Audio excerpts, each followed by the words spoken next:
안녕하세요. 반갑습니다. 캔센서 홍원표입니다.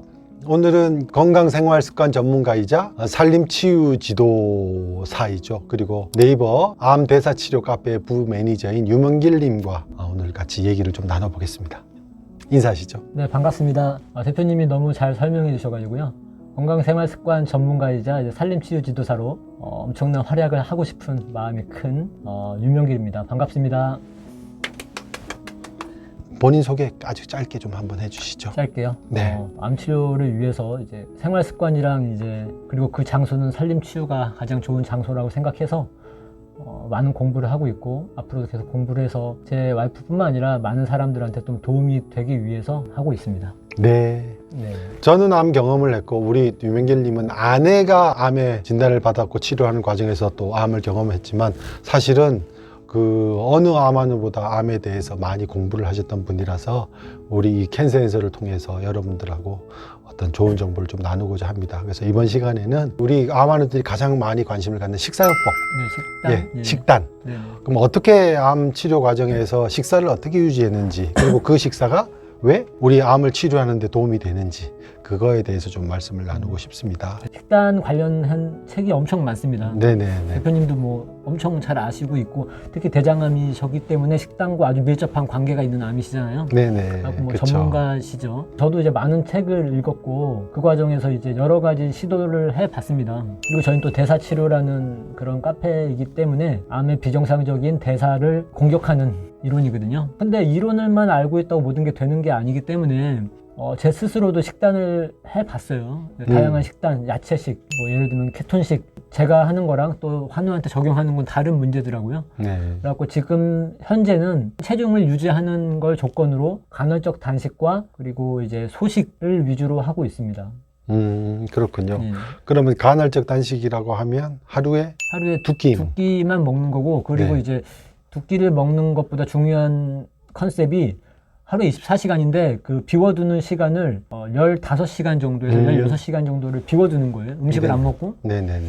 그러면 이제 아침을 건너뛰게 되는 거죠. 네네. 자연스럽게. 네. 그러면 이제 그거를 노림으로써 우리 몸에서 불필요한 단백질들이나 암세포나 여러 가지 것들이 쌓이게 돼요. 근데 네. 우리가 영양이 부족하게 되면은 그거를 분해를 우선적으로 하거든요. 자가포식 오토파지라고 부르고 그런 거를 통해서 이제 건강을 유지하고 있습니다.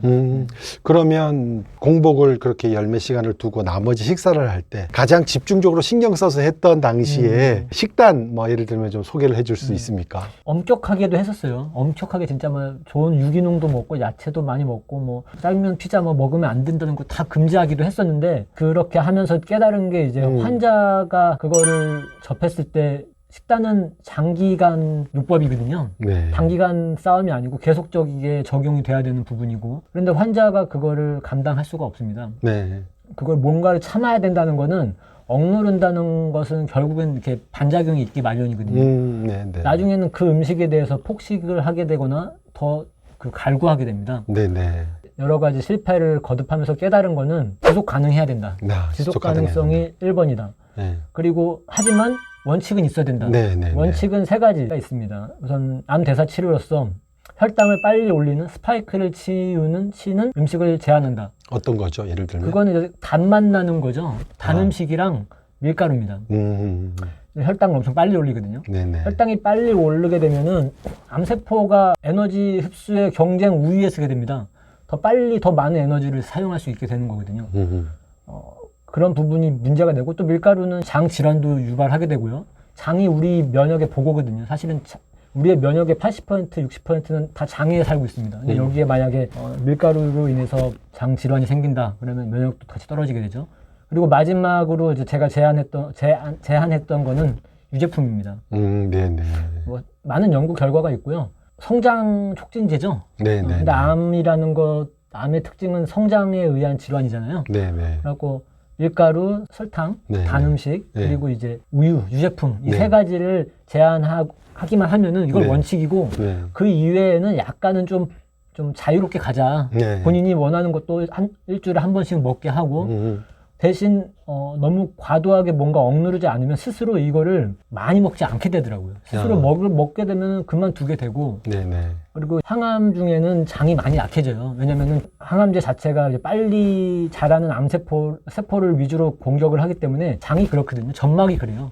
그럼 점막이 다 헐어있기 때문에 야채를 먹게 되면은 많이 먹게 되면은 많은 트러블이 생깁니다. 그렇죠. 그래서 뭐 무조건 야채가 답이 아니라 본인이 좀 건강한 식단을 위주로 하되 제한만 하고 좀 자유롭게 가고 있습니다. 그러면 아까 소식 말씀도 하셨는데 소식이요? 소식이라고 하면 그 기준이 우리가 그 어느 그렇죠. 정도를 소식이라고 해야 되나요? 소식이요. 예, 소식이 되게 어려운 말입니다. 이게 식단 얘기할 때 식단이 되게 어려운 게 선생님들께서도 좋은 거를 먹고 뭐 과도하게 많이 그치, 먹지 그쵸. 말라는 말이 있잖아요. 그거 너무 네. 뭐 추상적이죠. 근데 그게 왜 그러냐면은 정량화 시킬 수 없는 게 왜 그러냐면은 우리 몸은 배고픔과 배부름은 그렐린과 렙틴이라는 호르몬으로 자연스럽게 이루어지는 하나의 활동이거든요. 선생님의 렙틴과 그렐린의 호르몬의 작용과 저의 작용은 달라요. 그쵸. 스트레스 레벨과 네, 네. 여러 가지 인체 레벨에 따라서.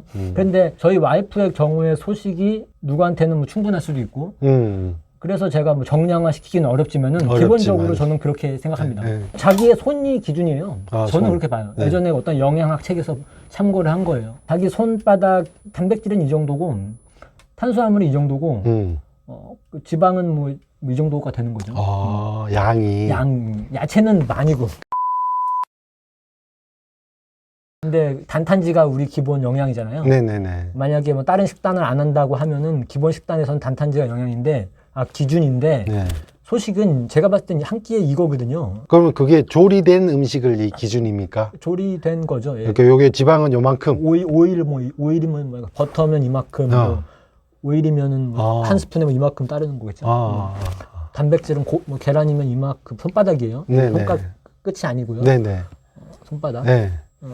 계란, 네. 고기, 네. 생선. 네. 단백질은 보리밥, 현미밥. 네. 요만큼. 이만큼. 저는 이게 기본이에요. 제가 예전에 배운 책에 의하면 탄수화물을 밥을 먹는데 이 정도보다 조금 먹어요.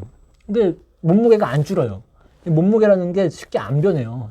간헐적 단식을 하고 소식을 한다고 사람들이 체력이 빠질 거라고 생각하는데 근데 항암 중엔 빠져요. 왜냐면 이미 데미지된 세포가 많기 때문에 항암 중에 간헐적 단식은 많이 추천 안 드립니다.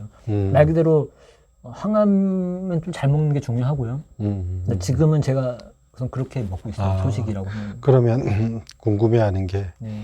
정말 그렇게 하다가 짜장면도 좀 먹고 싶고 막 이제 고기도 좀 삼겹살도 땡기고 그런 유혹을 어떻게 넘기셨어요?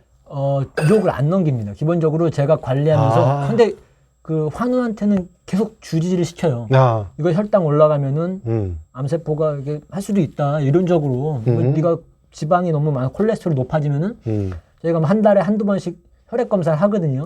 그래갖고 그런 대사치료에서 혈액 검사가 중요한 게 내 몸이 지금 염증 수치가 얼마인가, 혈당이 어떻게 유지되고 있는가, 콜레스테롤이 어떻게 유지되고 있는가 다 암에 먹이고 암의 촉진제거든요. 그런 걸 주진이는 시켜요. 네가 설탕을 많이 먹으면은 암세포가 더 클 수도 있다. 네가 몸무게 갑자기 불면 불리하다.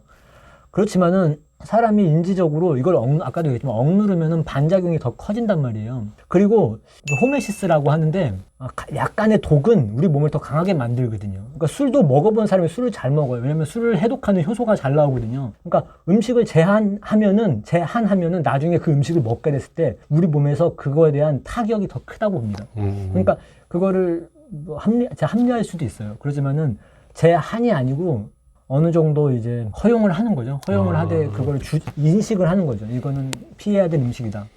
그러면 이제 그 기본적으로 검사를 아까 통해 가지고 내 몸 상태를 계속 체크하게 함으로써 이제 먹는 거를 스스로 그렇게 하지면 안 되겠다라는 어떤 좀 강력한 의지를 그렇게 확인을 하게 만드는 거네요. 맞습니다.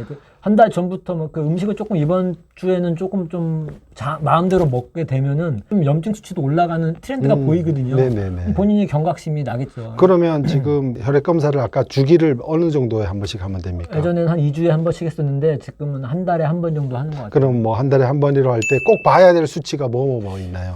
되게 많이 있는데 우선 면역 수치가 있어요.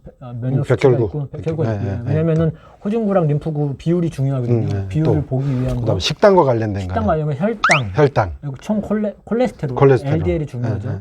그리고 염증 수치. 염증 수치. 그리고 이제 비타민 D 음. 이 정도가 중요해요. 비타민 D는 어차피 혈액 검사는 잘 안 나오네요. 그럼 별도로 받아야 되네요. 혈액 검사로 나와요.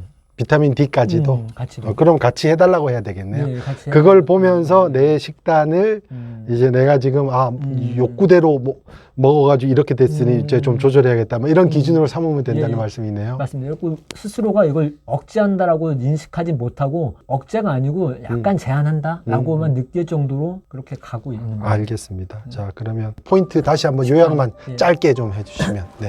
네, 식단은 하나의 요법이거든요. 식단 요법이기 때문에 이게 일주일 한 달 만에 판가름 나는 게 절대 아닙니다. 이거는 최소한 1년 그리고 그 논문에 의하면 3개월 이상 유지해야지 후성 유전적으로 변화가 일어난다고 해요. 최소한 3개월이에요.